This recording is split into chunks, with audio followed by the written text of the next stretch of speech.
Rocky Top Insider presents the RTI Rim Runner with Bob Baskerville and Ryan Shumpert.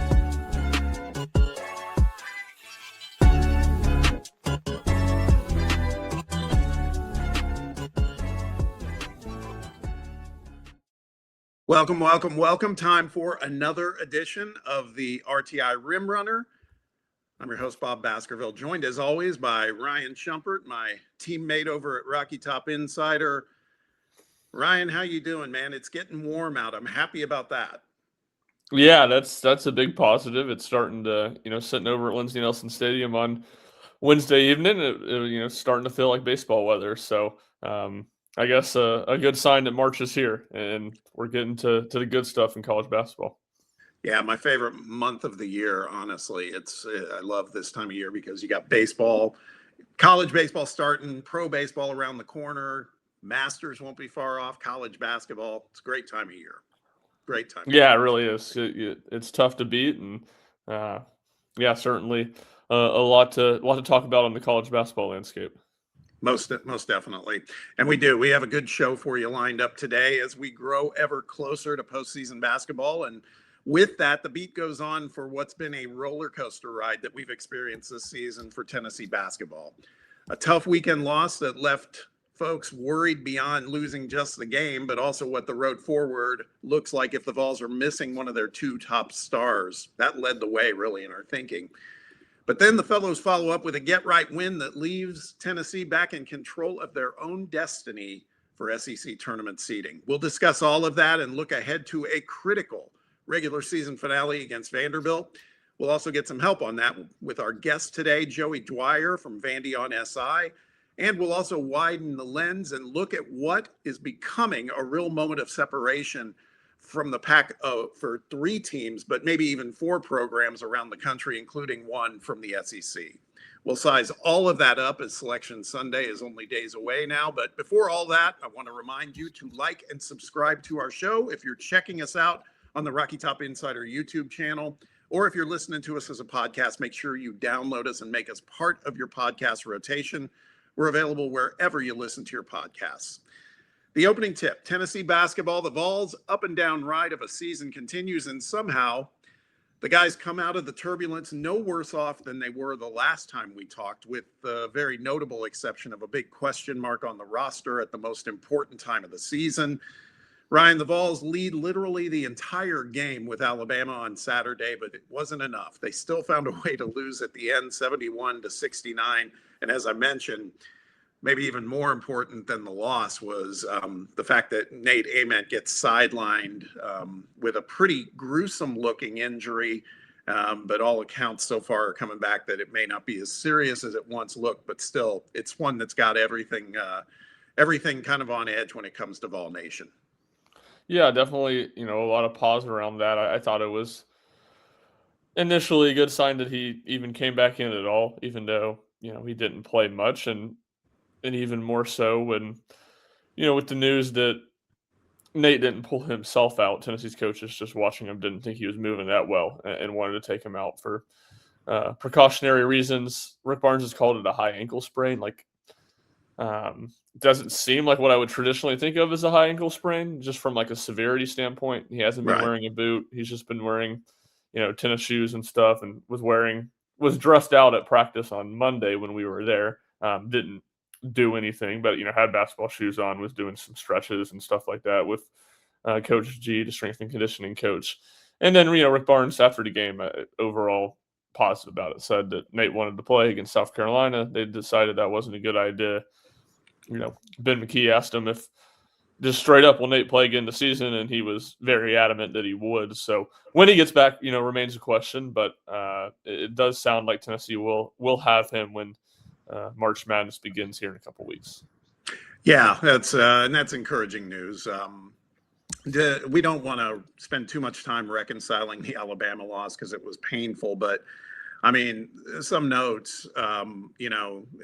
We've seen this movie before, Ryan. The Vols race out to a big lead. They're up 12 at half. The lead got up to I think many as 13 points.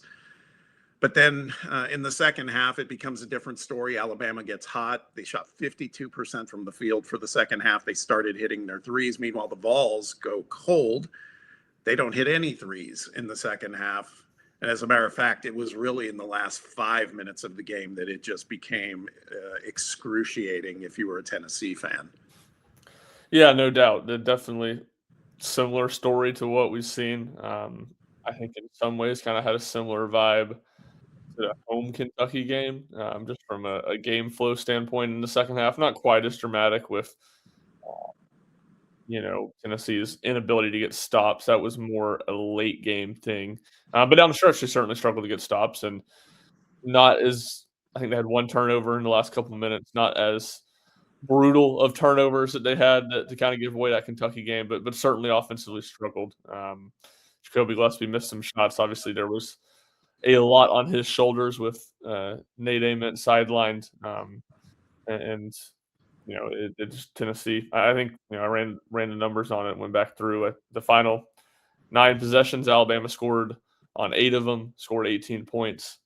Tennessee, I think, scored 8 points on like 4 of those possessions. So last 6 minutes of the game, it just Tennessee. I think that's the thing that probably added to the pain, the painfulness, or just like the slow death aspect of it was, Tennessee really dictated the pace. It made it very difficult just from a number of possession standpoint for Alabama to be able to come back and win. But obviously they did. Tennessee didn't get enough stops, didn't get enough baskets down the stretch to hold Alabama off. And yeah, just a reoccurring problem with this team in terms of, putting together complete games and then also, closing out some games when delivering the kind of final blow when they have a chance. Yeah, and I mean, it just everything just kind of tracked. I was thinking of Alabama's last possession in the game. It's a tie game, and Felix Okpara had to leave for a minute after.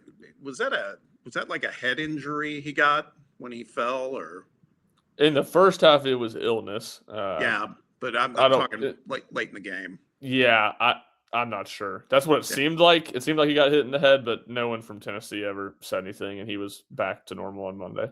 Yeah, but he wasn't on the floor at the end of the game, and they some of the woes we've seen sometimes on our ability to switch in the pick game. It happens all of a sudden. You see late in the game, LeBaron Philon just up there working in his bag on JP Estrella, and not the matchup you want. Suffice to say, that was a tough one. No, and I felt like Tennessee should have changed their ball screen coverage with Felix out of the game there.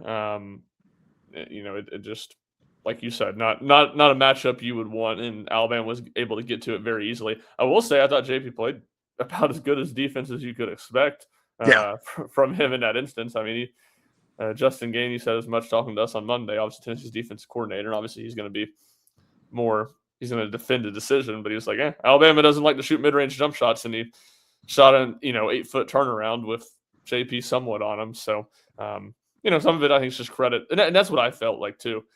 Tennessee had the one possession where they had a chance to grab 2 rebounds and they didn't. Like, I felt like that was a backbreaker.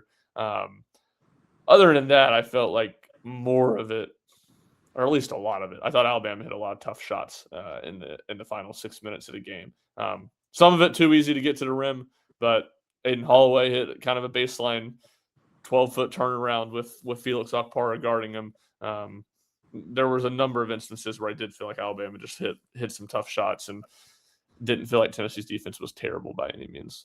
No, I agree. Philon was fantastic. That's not a surprise. I mean, this guy's going to be, playing in the NBA very soon.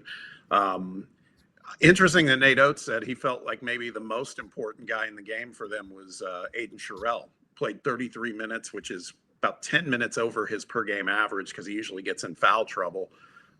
He was physical too underneath. It was kind of counterintuitive to what we normally see from Alabama underneath. Yeah, no, I thought that was very interesting as well, because it wasn't like Alabama held their own on the glass or anything. Like, No. we'll talk about it with Joey as we bring him on in a little bit. But that was a big question for Vanderbilt in the first game, and Tennessee still won the rebounding battle, but Vanderbilt kind of held their own. That wasn't why they lost the game. That would have been why Alabama lost the game, but I guess it's just from the standpoint he was the only one doing anything in the interior. And he did have, I think he had a number of blocks at the rim and did have some good rim defense too. And obviously that was a big story of the game. Tennessee wasn't able to convert on those opportunities the way they would have liked to. And he was probably a big reason why. But I did find that very interesting as well. It wasn't necessarily, wouldn't have been my take coming out of the game. Did I hear right? It was like 12 of 29 for rim shots for Tennessee in that game. That sounds right. I don't have it in front of me, but that sounds right. Pretty rough when you have 25 offensive rebounds too. I mean, that's painful. So with the loss, the Vols slip into a tie at that point for fourth place in the standings. But because of tiebreakers, they were tied with Missouri and Kentucky. They both had the tiebreaker edge on Tennessee. So at that moment in time, the Vols would be netting out as a 6th seed in the SEC tournament. But all wasn't lost for Tennessee, though. They needed to win out this last week of the season, and they'd need a little help. And wouldn't you know, they got it. First step, though, Tennessee had to go to Columbia against a bad South Carolina team. That was the first order of business, and I'd say we took care of business, even without Nate Ament. Tennessee flexes its inside game, drills the Gamecocks 78-59. Yeah, what you said, the inside game, and that was kind of felt like the Mississippi State game from that standpoint, where right from the jump, Tennessee was pounding the ball inside.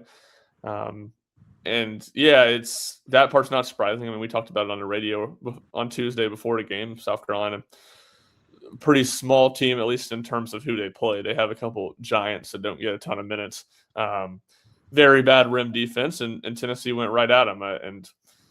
Talk about not changing ball screen coverage. South Carolina really made no adjustments all game, and Tennessee just drew alley-oop after alley-oop. So I think a lot of credit to Jacoby Gillespie, too, who scored 8 points, didn't make a three, just the second game this season that he didn't make a three. Syracuse being the first one, which obviously we know. He played very poorly in that Syracuse game that Tennessee loses, probably their worst loss this season, even though it was on the road. Yeah. This game, he doesn't make a three. He played really well. He had 12 assists to just one turnover, got the ball where Tennessee wanted it to get. I thought was really accurate on the passes that he threw. Felix Akpara had the one dunk on the alley-oop. It was kind of insane because it was a terrible lob by Amari Evans. Jacoby was putting them right where they needed to be. Yeah. I think he deserves a ton of credit, even though he doesn't show up in the scoring total the way he typically does. He deserves a ton of credit for this offensive success Tennessee had. Yeah, I thought it was great, right? I mean, we had a 56. That had to be a season high for points in the paint, right? 56 points in the paint for Tennessee to 18 for South Carolina. Felt like we got well, at least for one night in the paint, by the way. You mentioned Felix Akpara, 20 points, 10 of 14 on his field goal attempts. JP Estrella, 22 points, 10 of 13.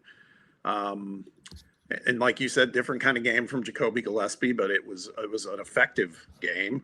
And you mentioned Amari Evans, not a lot of points, but 32 minutes in place of Nate Ament. And I thought he played well. 7 points, 3 boards, 2 assists, 3 steals, just a nice kind of stat stuffer line for Amari Evans.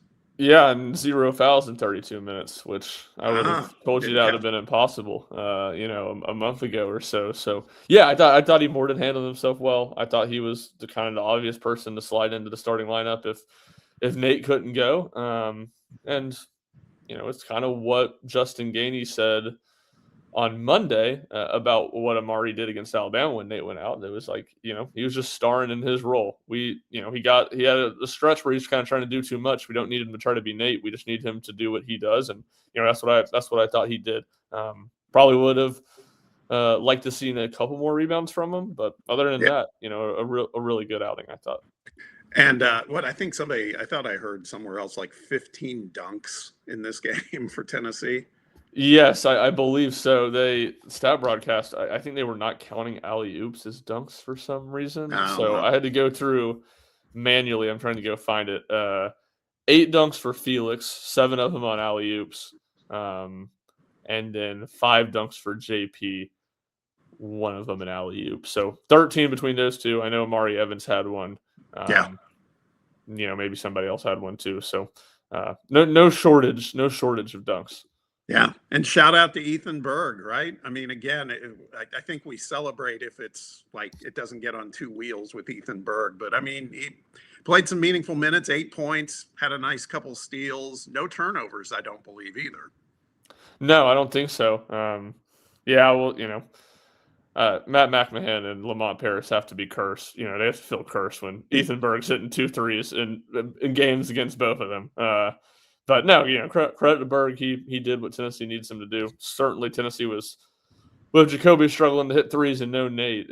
Any sort of 3-point presence was hard to come by in that game. Bishop hit a couple, but Tennessee, that was certainly a benefit to at least try to spread out the defense a little bit for Berg to knock down a couple.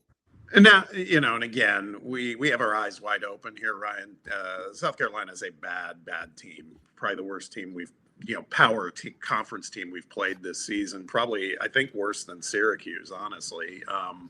But it was nice to just see Tennessee. I think it came at a great time. They just needed, like I said, to get right, and they did what was expected of them to do, and that was honestly, that was progress right now. Yeah, no doubt. Just take care of what was in front of them, and like you said, it was South Carolina's a bad team, but come out and drill them. First 3 minutes of the second half defensively, I don't think is where you'd want to see it be, and given Tennessee's issues in second half was big leagues, I do think is at least it's not nothing, I guess is what I'm saying, but Tennessee quickly responded back and about as complete as a 40-minute game. Still not quite the complete 40 minutes, but about as complete as a 40-minute game as Tennessee's played this year. Yeah. So now Tennessee's 21-9, 11-6 in SEC play, sole possession of 4th place in conference play. The other thing too, it feels like, man, even with it being South Carolina, it feels like we got a lot of credit in the metrics world. We're up to 13th in KenPom and then 12th in both Torvik and Evan Miyakawa.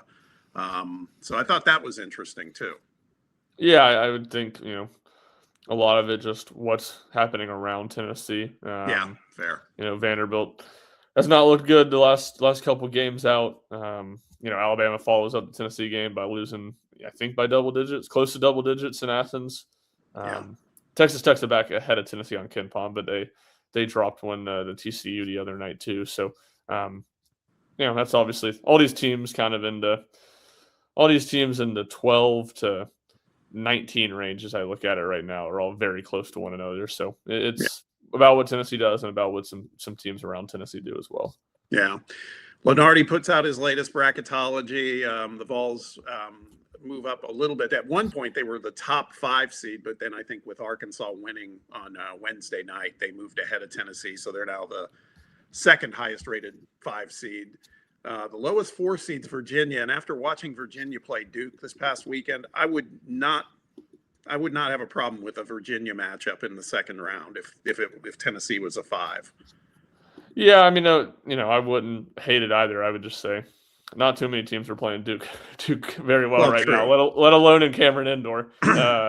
So yeah, it's I don't necessarily disagree. It's a winnable matchup for Tennessee, but I'm just not sure how much I'm hammering Virginia for not being competitive against Duke with how the Blue Devils are playing right now. Yeah. Well, let's take a quick minute before we start to preview Vanderbilt. Very quick minute. Like we said, Vols in sole possession of 4th place. Thanks to those timely losses, timely for Tennessee on Tuesday by Kentucky and Missouri. The Wildcats, the Tigers, Texas A&M, Vanderbilt, all one game behind the Vols in that race for the last available double bye next week in Nashville. It's simple for Tennessee. Win your game Saturday, and you get to rest longer. Now, worst case scenario, and you're better at this stuff than I am, Ryan. I mean, you lose, and if you lose to Vanderbilt, and if some other teams with tiebreaker edges win, you could slide back to the 6th seed in Nashville, which, and maybe it could be worse. You can check me on that, but it means if you're a 6th seed, I think you're potentially playing back-to-back late-night games starting on Thursday. That's provided you win your first game. Yes, I think that's my understanding is that's the worst it could be a 6. I do need to calculate it here because the potential tiebreaker of A&M getting in there as well could maybe change that dynamic. But I think it's just 6 is how low Tennessee could fall. Missouri obviously holds the tiebreaker over them. Vanderbilt will hold the tiebreaker with a win. But I believe that's as far as Tennessee's fallen. Even there, talking about Missouri, yeah, double check that. That is correct. Tough one for Missouri at Arkansas that they would have to win. Texas A&M, I don't think it's any given that they're going to win, even at home against LSU, just with how A&M's been playing down the stretch. So that's anywhere between 4 and 6, and kind of simple, because if Tennessee loses, there's no scenario where they get 4. 4 is just cut and dry. You win, you get 4. You lose, you don't. Yeah. Yep. All right. Well, so you ready to bring them on? It goes without saying. Vanderbilt on Saturday is carrying some real weight. So let's get to previewing that. Yeah, so we're welcome to have on Joey Dwyer of Vandy SI, and then does some national stuff too with Basket Under Review. Joey, how we doing, man? Good. I'm getting some PTSD listening to SEC tournament talk here. Vandy right now is the 4 seed still in play, and so is the 10 seed. So going to be a lot of implications on Saturday. Tennessee certainly not the only one that's worried about that right now. Yeah, I think Missouri and Vanderbilt have like the widest swings of. I don't know if Missouri can get all the way to having to play on Wednesday, but they can. I know can go between 4 and 8 depending on what happens on Saturday. Yeah, it's gonna be chaos. I don't know if you guys have used that site where you put in all the outcomes. We're very familiar with that site right now. Yeah, that's what I was trying to spam clicking on as Bob was talking a minute ago. Probably some bad podcasting, but no, it's very clutch, especially when you get with like if it's like 2 teams, you can kind of figure it out pretty easily. But when you have like 4 teams with the same record and you just don't know the results of all the games off the top of your head, it's a lifesaver there. Yeah, as you can tell by my video, I've been plugging in the Sunbelt, or I was plugging in the Sunbelt options a few days ago. Hey Joey, good talking to you again, man. Thanks for joining us. Sir.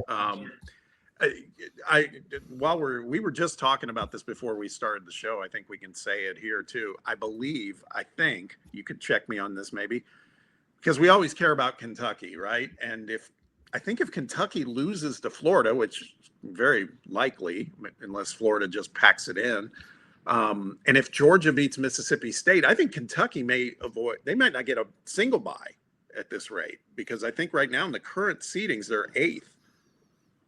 Yeah, they would be 9 in that scenario. Man, Georgia win and a loss. There's going to be a good team playing on Wednesday, which I didn't know that I would say going into the year. I thought the league was a little bit down, and it still kind of is.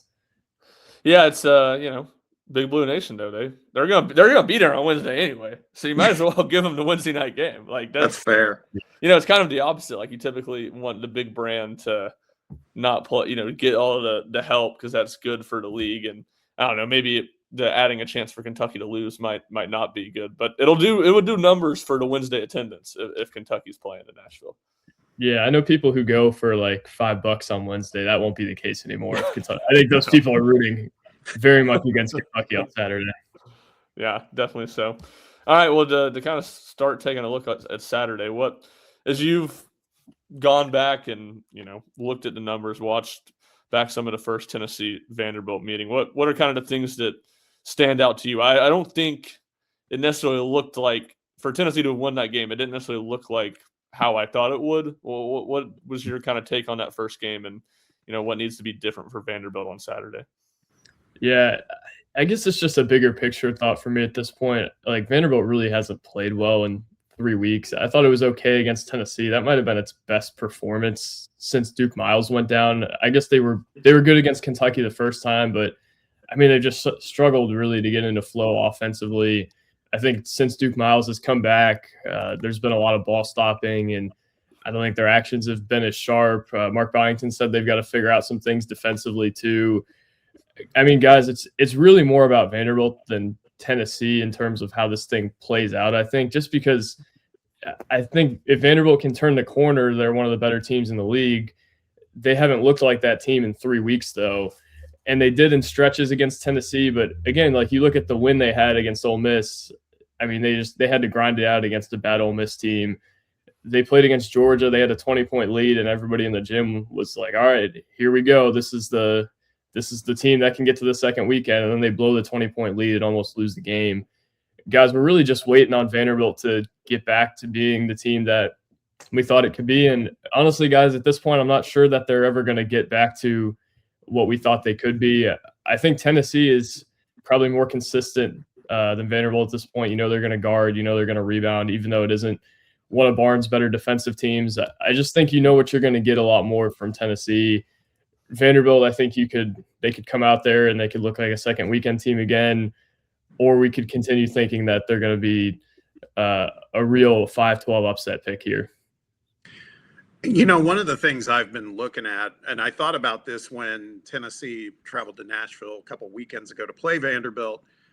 I thought about last season, and if I recall correctly, certainly in Nashville, Tyler Nickel was a problem for Tennessee, right, from three-point range. So I've always been watching him closely because I think he can be such a game changer. But I look at his last 5 games, and I think he's like 9 of 42 from three-point range. I mean, he's the opposite of on a heater right now. And I just wonder, you know, when you look at what's gone on with you guys, 7-7 in the last 14 games, that's got to be one of the key contributors to this happening, right? I mean, he's got to get right for you guys to be, you know, making it, like you said, a legitimate run in March.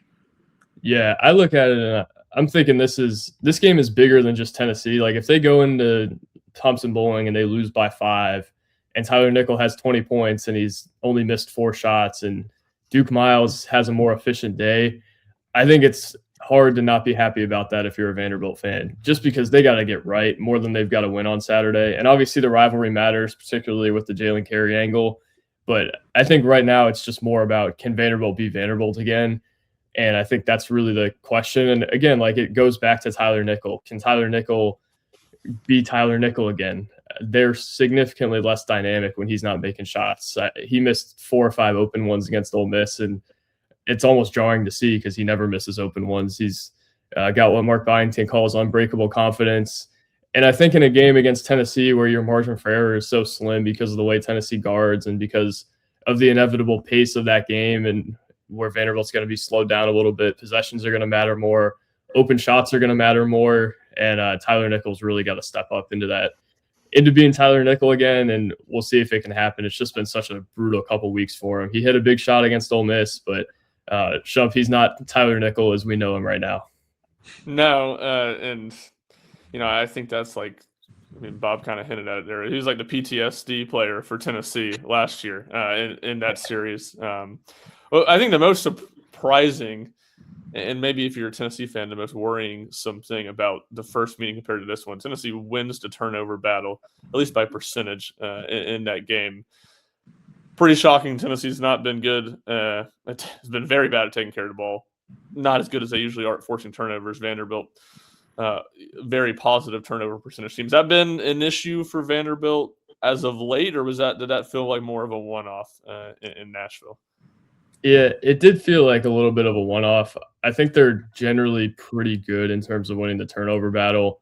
And I'm interested to see how that dynamic plays out, honestly, on Saturday. I think that's going to be a factor here as much as it is Tyler Nickel hitting open shots and Duke Miles being Duke Miles again. I just think you go into Thompson Bowling and your margin for error is so small that you have to do the little things right. You have to at least not get pummeled on the glass, which they didn't last time against Tennessee. I thought that was a positive as well. But yeah, I just think all the little things matter. And I sound like Clark Lee here, just talking about margins and the amount of error you have and all that. But I think it is true, especially when you go and you're going to have to play a game that's not necessarily familiar to the style that you want to exude. Let's talk for a second about Tyler Tanner, because my God, the kid has been fantastic this year. Like Ryan and I would talk about Tyler Tanner last season and like in admiration, but he didn't get that much run compared to this year. And so what I'm getting at is we have this situation ourselves with Jacoby Gillespie where we put so much on Jacoby Gillespie, and it feels like right now in particular, and I'm just looking at his minutes played too, there's so much on Tyler Tanner. Do you worry at all about him hitting a wall at the worst time of the year? Because we've seen that happen with some of Tennessee's guards in the past. Yeah, I do. And it's the same thing with Gillespie. I think it's a really good point, especially when I was looking at Tennessee earlier in the year.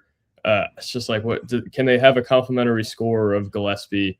And Yeah. it feels like I'm asking the same question about Vanderbilt over the last 3 or 4 weeks. I think it's negated a little bit with Duke Miles coming back, but again, he's not what he was before the injury yet.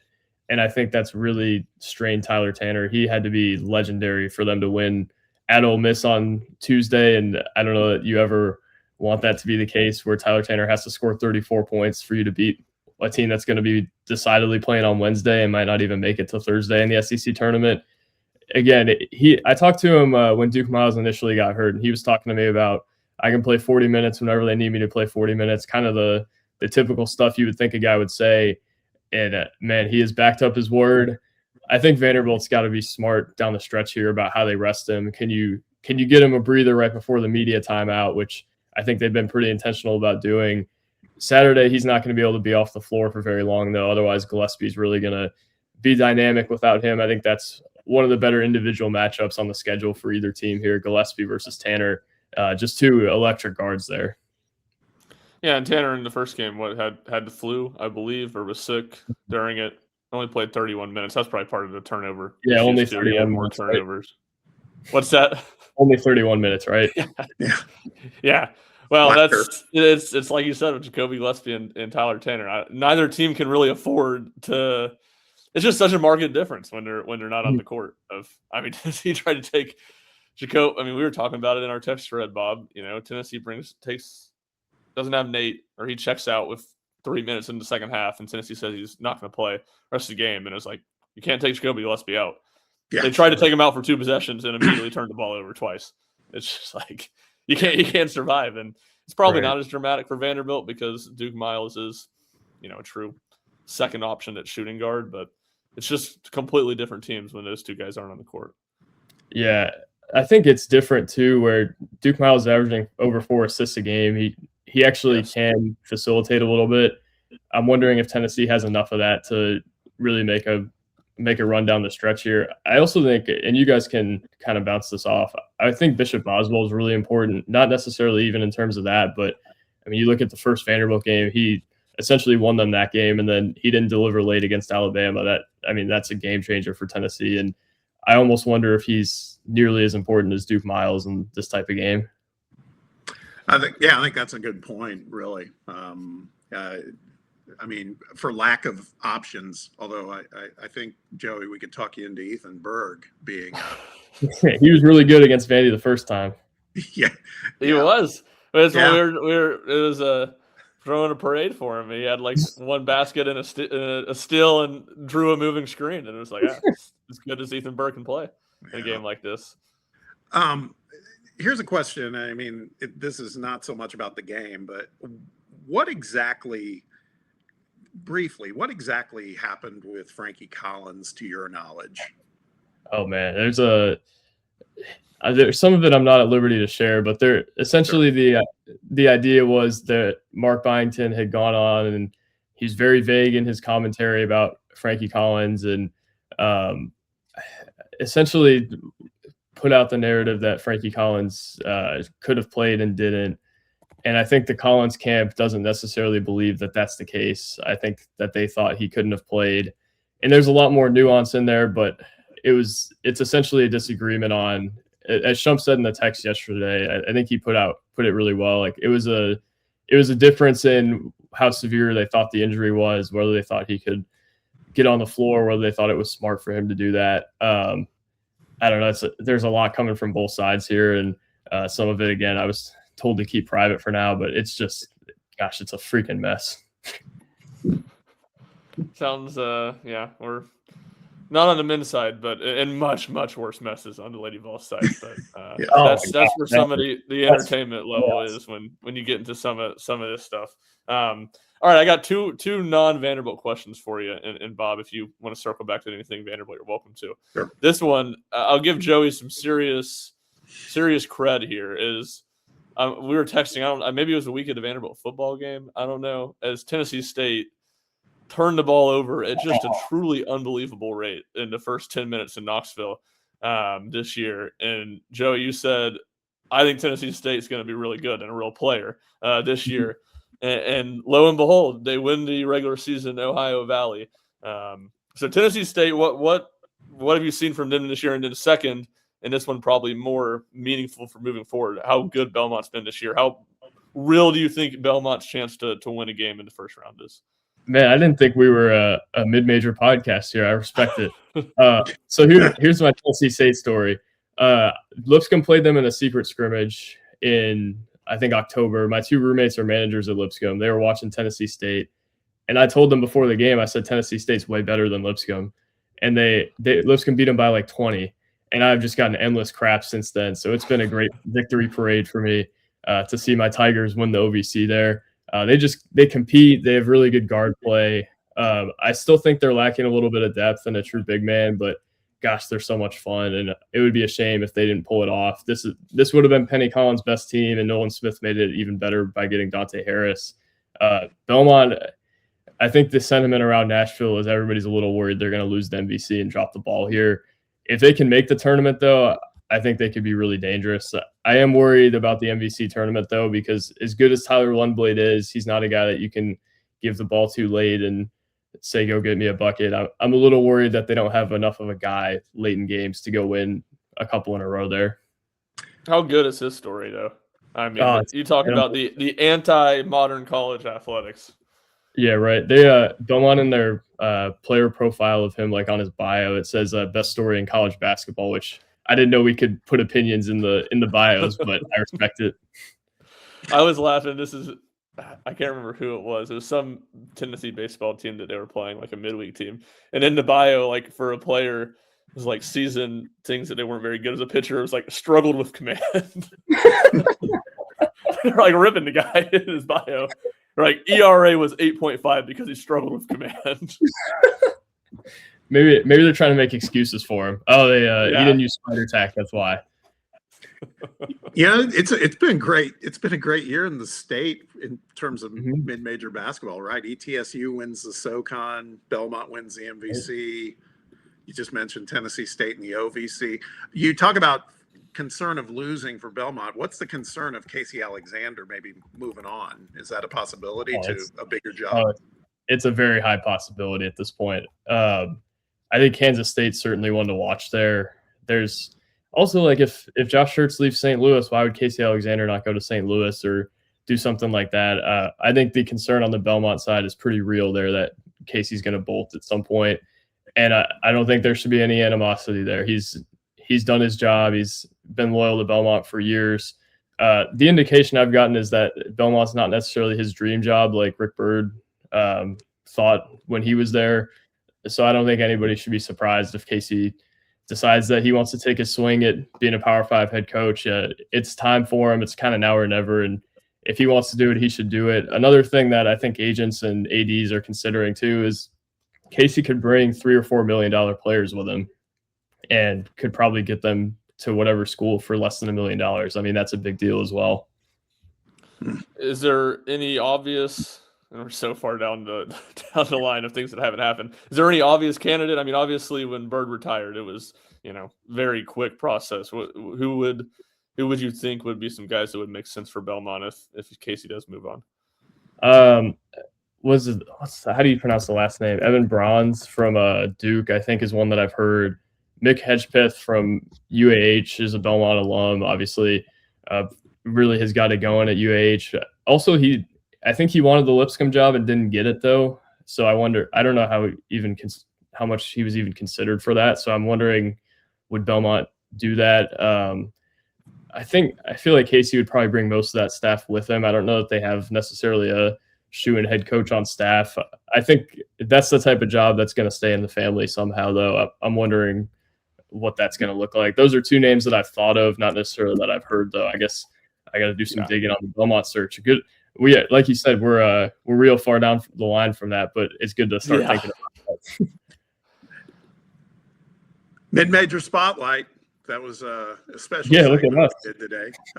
Hey, real quick from me, last thing for me at least is, we were talking about it, and we'll probably talk about it a little more after we wrap with you about the the separation that's happening at the power level in terms of there's there's 4 or 5 teams, the top 3 1 seeds. I think we can kind of guess who that is at this point. And then there's probably a battle between 2 teams, maybe for the 4th and 5th, or for that 4th number 1 seed. But who do you see in this case at this point in the season as maybe your favorite to maybe take the whole thing? I guess I would probably lean Michigan. I just think I know the rankings have fluctuated. I've always thought Michigan's the best team in the country, though. I think they have one of the better players in the country. They have good guard play. They have elite front court play. Hard for me to think that really anybody but Michigan is gonna. I don't know. I could see other teams winning the championship, but I'm a Michigan guy. I don't know what are you guys in on?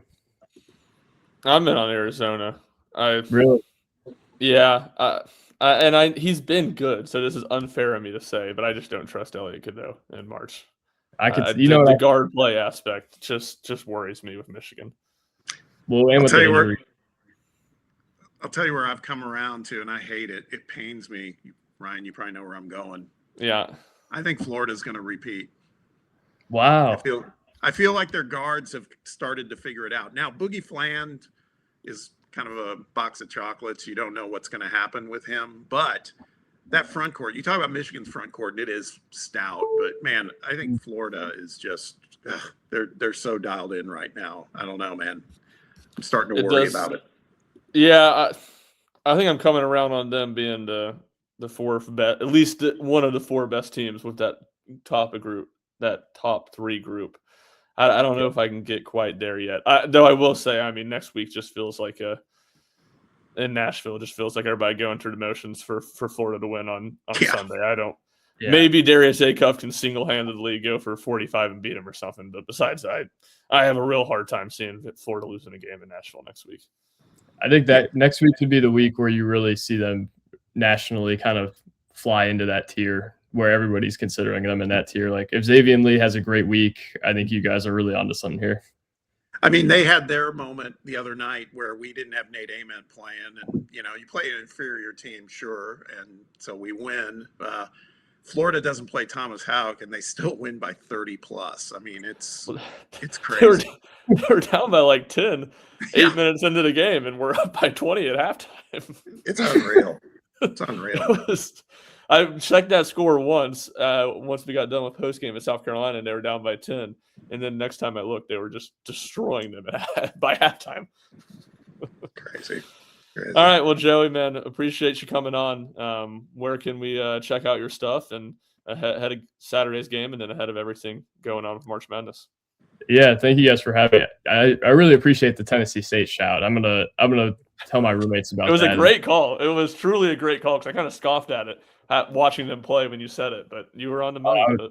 I was second guessing myself when they lost to Lipscomb by 20, but we're all the way back here. Find my full time is Vandy on SI. Today we'll have a Tyler Nickel exclusive, Duke Miles exclusive, and then tomorrow another Duke Miles exclusive ahead of the game. We'll have some Tennessee stuff there as well, and then part time is Basket Under Review. Write 2 features a week for them normally. 3,000 plus words. So if you need to kill 20 minutes reading about college basketball stars, do that. But thank you guys again. I really appreciate you guys and love what you guys do. Yeah, thanks for coming on, Joey. See you on Saturday. See you on Saturday. Joey. That was fun. I've had him on my radio shows in the past, and we just saw it. He's just a font of knowledge, man. I love talking ball with him. Yeah, I kind of felt bad. Like immediately after I asked him like potential Belmont coaches, I was like, "Oh, that's a really like unfair thing to put him on the spot with." And naturally, he could, even though he has nothing like hearing names, he could naturally go to like 3 or 4 guys that he thought made sense. So he is a wealth of knowledge, and he's very, very talented. So I'm sure most of our listeners aren't just dying for his Vanderbilt content, but check out his Basket Under Review stuff if you're just a college basketball fan in general, because he's had a lot of good features on there this year. Yeah, he's a busy guy. So let's just put a bow on what we were just talking about with the top 4 seeds. We all had specific teams we think could make the run to the championship. And the one we didn't mention is the one that is playing with laying teams to waste right now as well, and that's Duke. What, they have a 40 plus net average in Ken Palm. Yeah. I mean, they're so dialed in. But what do we think? Why do we have trepidation about Duke, Ryan? Well, I think it's twofold for me. One, there's just such a clear number one with Boozer, and I think some of it's just he's not flashy, like, which isn't a knock on him. But if you're talking about why are we not considering them as one of the, they're the number one team in KenPom, they're the number one team in these analytics, and like you said, none of us mentioned them as who we think is going to win it all. I think that's part of it, dependent on one player who's not entirely flashy, and then this might not be fair, but for me, there's just like an element of John Shire distrust, I guess. And again, I don't really think that's necessarily fair, but they have underachieved in the tournament, in which they made the Final Four last year. It's not like they've been terrible or anything, but blew that game in the Final Four. They were the number one team in all the analytics last year, entering the tournament too. The year before that, they lose to DJ Burns and NC State in the Elite Eight when it kind of felt like a Final Four was gift wrapped to them when LJ Cryer, tore his Achilles. Right. Houston loses that game, and then you go back a year before that, he was losing to Uros Plosic and Olivier Kamwa and our guys. So it's a small sample size, and it's not like they've been bad. So it wouldn't just shock me, but it does feel like they've left a little bit out there, a little bit to be desired in the NCAA tournament, so far under Shire. I think for me, I think those are good observations. I think for me, the one thing is, and it kind of falls into the line of what you just said about Boozer, is such a center of focus for that team. And obviously he's responded great. He arguably could be player of the year. I just feel like Gongba is all right. I just think when you match him up against some of these other teams that we're talking about, frankly, all of them, Arizona, Michigan, Florida, they've all got really, really tough and deep front lines. And I think that's where this thing could, that's where I feel like Duke can be exposed, because, Foster and Isaiah Evans on the perimeter, they particularly Evans can be really good. I just worry about them inside against the teams we've been talking about. As a matter of fact, Arizona, I was talking about them on the radio the other day. Because we talk about our fan base, the Tennessee fan base, having such trepidation about we needed another shooting guard. And I don't dispute that. I think we absolutely do. But I do think it's not that Rick Barnes and the guys weren't trying to do that. It just didn't work out.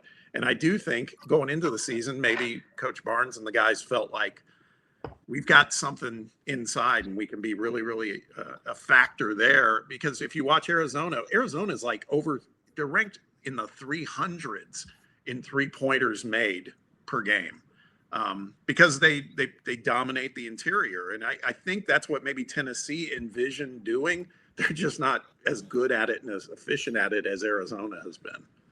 Yeah, for sure. I would say I think Arizona has, even though they don't shoot a ton of threes, more of a better backcourt offensive punch with Bradley and Braden Burry. So even though they're not hitting a bunch of threes, they have perimeter guys who can score, on any given night, can go out there and get you 20 points. So, I thought you were going with the Tobe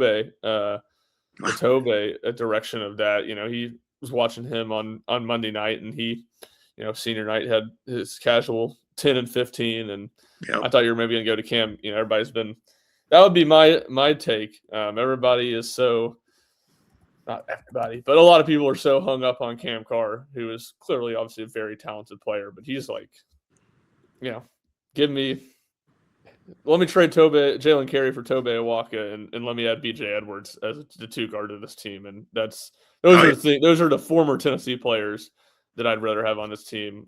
Cam Carr would help. Don't get me wrong. One, you had Cam Carr, you probably don't get Nate Ament, and Cam Carr's playing on a team when he can shoot whenever he wants and not play defense, and they lose a lot of games. So, just because Cam Carr's putting up big numbers doesn't mean that he was a good fit at Tennessee all of a sudden. So, I don't know. I just got down a rabbit hole, but no, I agree. I think that I think you're absolutely right. And it's funny you said that about BJ Edwards, because he got hurt the other night, but he has emerged, but it took a long time. I've been watching him, for the past few years, and it's been like, okay, we didn't miss him that much, but boy, this year we could have absolutely used him.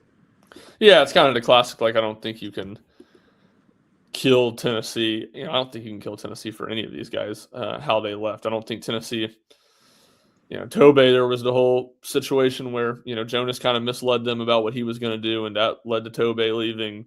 Yeah.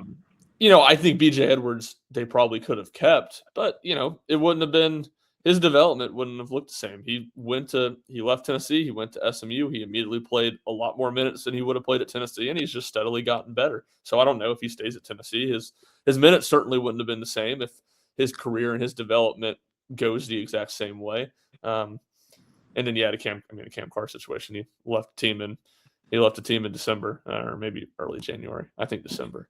So that was obviously just a very uncharacteristic or very strange situation. Yeah.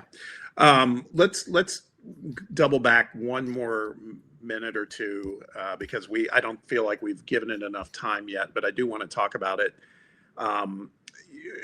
Nate Ament, and we've heard what Rick Barnes has said, that I think Rick even said that if it was the last game of the season, Nate would have played. What do you think about this Vanderbilt game? I'll give you multiple choice. Do we see him play? Do we see him play maybe on a minutes restriction, or is it just business as usual and Nate's back in there? Yeah, I don't know. Pure speculation here, or guessing might be a better word. I would lean towards thinking he probably doesn't play. Just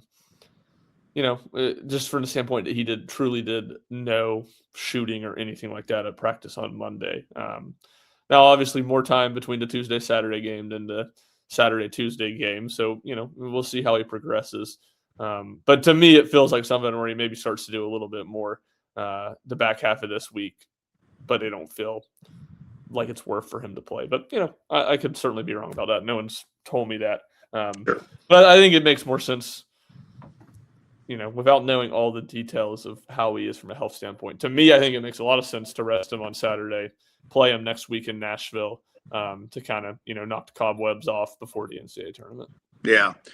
Okay, one more thing, and this to me felt like some final week in the NFL regular season vibes, but and I don't know if this is something that even is on Coach Barnes's mind, but I was looking at the games this weekend. Arkansas, Missouri, I believe, is a noon game, so we're going to know. They'll know the outcome or close to it of that game when they start the game against Vanderbilt. Do you think that would have any influence at all on what they do with Nate? Zero. Okay. Yeah, I don't think so. Okay. I would tend to agree with you. I mean, I just think sometimes, you follow Barnes enough. I know him a little bit. And I just feel like that's like strategy. He's not. He's more about, hey, we're either going to play him or we're not. Yeah, I like one to ask. There's the aspect of figuring out who's going to win that game, and which you're not going to know who's going to win that game by the time you go out for warm-ups 45 minutes before the game starts. Right. So there's that aspect that I think it becomes too difficult, even with just it being a back-to-back. Tennessee played at 4. But, either way, I don't think Rick cares enough about being a top 4 seed in the SEC. I think he's just very much, if Nate's healthy enough to play, we'll play him. If we feel like it's better to give him a little bit more rest, we'll give him a little bit more rest, and we'll try to win this one without him. Well, I'm assuming Rick will call me at some point and get my take. Yeah, you got to be clear-minded, be able to tell him what, advise him as best you can. Yeah, sometimes you're called upon to do it. I'll gladly do it. So looking ahead, this is kind of interesting now because, look, all the Power 4 conferences have crowned their regular season champions, and the Big East has UConn and St. John's tied for the top spot. So I'm not sure how that's going to play out. UConn's got Marquette, so that should be a win, and St. John's is at Seton Hall. Do you know in your digging, do you know who has a tiebreaker there, because they split in the regular season? Yeah, I'm not sure off the top of my head, what the Big East tiebreaker metric is. I will say, St. John's other loss was Providence. I'm trying to think, who was UConn's other loss? Is it what it was Creighton? Creighton. Is that right? Yeah, it was Creighton. Yeah. I would assume, without having the standings in front of me, I would assume Creighton would be the higher, Yeah. team that finished higher in the Big East. So if it is SEC style tiebreakers, that would give the nod to St. John's as the 1 seed in the Big East tournament. But I don't know for a fact if that's how the Big East tiebreaker system works. Yeah. Providence, shout out Kim English, or rest in peace, Kim English, as at least as a coach at Providence. I guess that's not a big surprise. I'm just wondering what would be next for him. Yeah, I'll be curious if I would think maybe an assistant coach role would be more appealing to him than going to whatever mid-major level job he could get. But yeah, I don't know. I mean, Kim's a very bright guy, and I'm sure it won't take too long before he has another head coaching opportunity, though I don't know at what level it'll necessarily be. Yeah. So back to looking ahead at the weekend, the most significant matchups where it's like ranked versus ranked, and they don't, they have some impact on things, but not so much, is our game with Vanderbilt, of course. And then Duke, North Carolina, because it's Duke, North Carolina, right? It's a rivalry game. So that one is, of course, interesting. I'll tell you, the game I'm interested in watching is Friday night to see if Miami of Ohio can finish the regular season undefeated. They should. They're going to Ohio U, who's like a 500 team, but feels like all those MAC games have been, struggles for Miami too. Yeah, it's crazy. I mean, the real loser in all this Miami, Ohio stuff is Akron, who's had a great season. They lost their only loss in conference play to Miami, Ohio, I believe by like 2 or 3 points on the road back in early January. Actually higher ranked on KenPom. They're 63rd, while Miami, Ohio is 88 in net ranking. So it's no and look, I think Miami, Ohio should get in if they lose in the conference championship game. Yeah, to me, it's like, who cares about getting some team that can in the Auburns of the world, or whatever else power team on the bubble. Yes. Who cares? They've deserved it. But I will say it's if anyone's like, well, it's not really that important. The Miami, Ohio is just going to run through the conference tournament. I wouldn't be so sure of that. Miami's won a lot of very, very close games, and there are a number of other solid teams in that league, including I think Toledo's been pretty good, and give Miami, Ohio some tough games, but Akron, is right there in the mix and would very well have a chance to win a matchup in the conference tournament. Yeah, I agree. In the SEC, of course, Tennessee, Vanderbilt, 2 p.m. As we've been saying, we'll be watching some of these other games. Number 20, Arkansas is at Missouri at noon, like we were mentioning. So that'll be interesting to see how that plays out. And then number 5, Florida at Kentucky at 4 p.m. I mean, surely the way Todd Golden likes to coach, I feel like Todd Golden, say what you want, he's a killer. I can't imagine they'd mess around in this one. I know they sat Houck the other night, and they might do that again. I don't know, but they probably still have enough to take down Kentucky, right? Yeah, I would think so. I don't know. Maybe Kentucky at home, coming off a disappointing loss, has enough juice, and not that Florida's going to be mailing it in, but they certainly do not have a ton of what's the word I'm looking for? They're not desperate in the slightest in this game. So yeah, I would still be very surprised, but maybe Kentucky surprises us, and this is one we look at on Sunday and said, yeah, maybe we should have seen it coming, that a desperate Kentucky team and Florida with not a ton to play for. They are in that 1 seed hunt, not a ton to play for before going to Nashville. Has an off game. Then there's the sick part of me that we talked about it earlier in the show. If Kentucky loses and if Georgia wins, I think Kentucky has no buys in the SEC tournament, which if you're a Kentucky fan who travels to Nashville because you don't get to see them during the season, I guess that's a positive, but I'm there for any Kentucky discord. Yeah, and surely they would beat South Carolina. I think so. They would play in that first game theoretically. They would win that one for sure, and set up a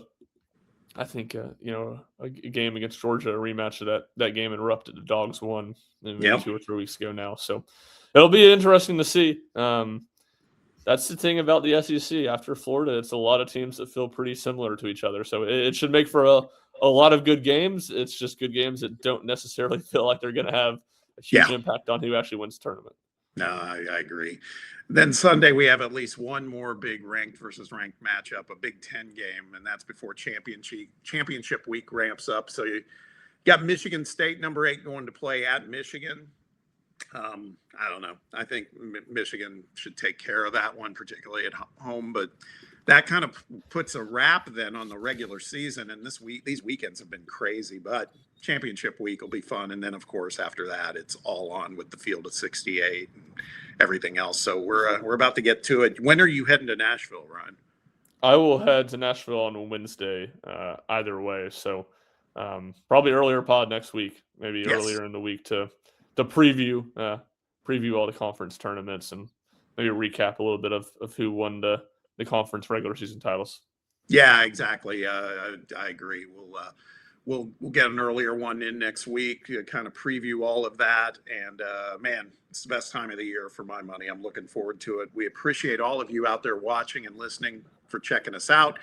As a reminder, make sure you hit that like and subscribe button for the show on YouTube if you're watching us there, or if you're downloading our podcast, or if you're listening to our podcast, make sure you download it. We're available wherever you listen to the podcast. Make us part of your regular rotation. And if you've done it already, we certainly appreciate that. And in the meantime, you can always keep it locked in on Rocky Top Insider and these guys, Ryan, Rick Butler, Ryan Sylvia.